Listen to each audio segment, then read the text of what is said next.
پاکستان ایک بہت بڑے بحران سے گزر رہا ہے، لیکن سوال یہ ہے کہ یہ بحران سیاسی ہے یا ملک کی سب سے اونچی سطح پر چھڑی ایک ذاتی لڑائی؟ کچھ نئے دعوے سامنے آ رہے ہیں جو اشارہ دے رہے ہیں کہ پاکستان کا سیاسی بحران دراصل اداروں کی جنگ نہیں بلکہ دو طاقتور شخصیات کے درمیان ایک گہری ذاتی دشمنی ہے۔ تو آئیے اس بنیادی دلیل کو ذرا گہرائی سے دیکھتے ہیں۔ یہ بات تجربہ کار سیاسی تبصرہ نگار نجم سیٹھی کے کامنٹس پر مبنی ہے کہ یہ جو پورا تنازع ہے یہ اداروں کا نہیں بلکہ سراسر ذاتی ہے۔ کہا جا رہا ہے کہ اگر سابق وزیر اعظم عمران خان رہا ہو جاتے ہیں تو اس سے ادارے مطلب کہ فوج کو مجموعی طور پر کوئی نقصان نہیں پہنچے گا، بلکہ سارا نقصان صرف اور صرف ایک بہت ہی طاقتور شخصیت تک محدود رہے گا۔ اور یہ بات بہت قابل غور ہے کہ جہاں میڈیا پر شریف یا مودی جیسے نام کھلے عام لیے جا سکتے ہیں، وہیں ایک نام ایسا ہے جسے لینا پاکستانی میڈیا میں تقریباً ممنوع ہے۔ آخر وہ کون ہے؟ اور وہ شخصیت ہیں army chief general Asim Munir. دعویٰ یہ کیا جا رہا ہے کہ یہ پورا کا پورا تنازع دراصل ان کے اور عمران خان کے درمیان ایک ذاتی اور اناد کی جنگ ہے۔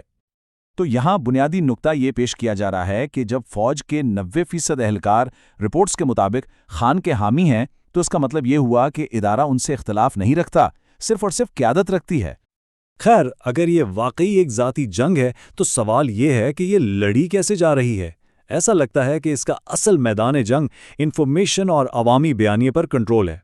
بیانیے کو کنٹرول کرنے کے لیے ایک ملٹی پرونگڈ یا کہہ لیں کہ کئی شاخوں والی حکمت عملی واضح کی گئی ہے۔ اس کے تحت سمجھوتا کرنے والے لوگوں کا ایک پورا نیٹ ورک تیار کیا جاتا ہے۔ اور یہ صرف کوئی ہوائی باتیں نہیں ہیں۔ دیکھیے، جبری گمشدگیوں کا شکار ہونے والوں کی یہ تعداد اس کا ایک ٹھوس ثبوت ہے۔ اور جو ہتھ کنڈے استعمال کیے جا رہے ہیں ان کی کچھ مثالیں دیکھیں۔ مذہبی تصویروں میں رد و بدل سے لے کر عام شہریوں کے بارے میں بالکل جھوٹی خبریں پھیلانے تک سب کچھ شامل ہے۔ لیکن اب کہانی میں ایک نیا زبردست موڑ آتا ہے۔ اب وہ وقت ہے جہاں منتخب حکومتی نمائندے اپنے اختیار کو دوبارہ اسرٹ کرنا شروع کرتے ہیں۔ خیبر پختونخوا میں ہونے والے اس اجلاس کو ایک اہم ٹرننگ پوائنٹ مانا جا رہا ہے۔ یہاں فوجی قیادت کو اسی منتخب حکومت کے ساتھ بیٹھنا پڑا جس کی الزام کے مطابق وہ مخالفت کر رہے تھے۔ اور اس اجلاس کا نتیجہ کیا نکلا؟ فیصلہ یہ ہوا کہ دہشت گردی کے خلاف کوئی بھی پالیسی اب یک طرفہ نہیں ہوگی۔ اس کے لیے تمام سیاسی جماعتوں، عوامی نمائندوں اور وفاقی حکومت سے مل کر مشاورت کرنا لازمی ہے۔ یہ سول سائٹ کا ایک بہت ہی پراعتماد موقف ظاہر کرتا ہے۔ پیغام صاف ہے کہ فیصلے بند کمروں میں غیر منتخب افراد نہیں کر سکتے۔ اور یہ سب کچھ ہمیں اس کہانی کے آخری اور شاید سب سے اہم حصے کی طرف لے آتا ہے۔ اس پوری طاقت کی کشمکش کے سامنے عوام کی مرضی۔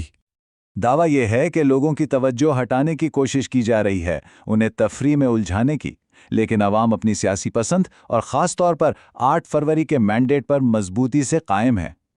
اور تجزیہ یہ بتاتا ہے کہ تمام تر کوششوں کے باوجود اگر آزادانہ اور شفاف انتخابات ہوتے ہیں تو نتیجہ عمران خان کی پارٹی کی ایک واضح فتح کی صورت میں نکلے گا۔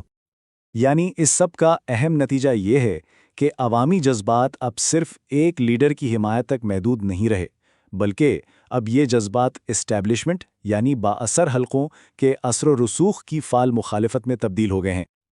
یہ سوال ہمیں ایک ایسے دوراہے پر کھڑے ملک کے مستقبل کے بارے میں ایک گہری اور بے چین کر دینے والی سوچ کے ساتھ چھوڑ جاتا ہے۔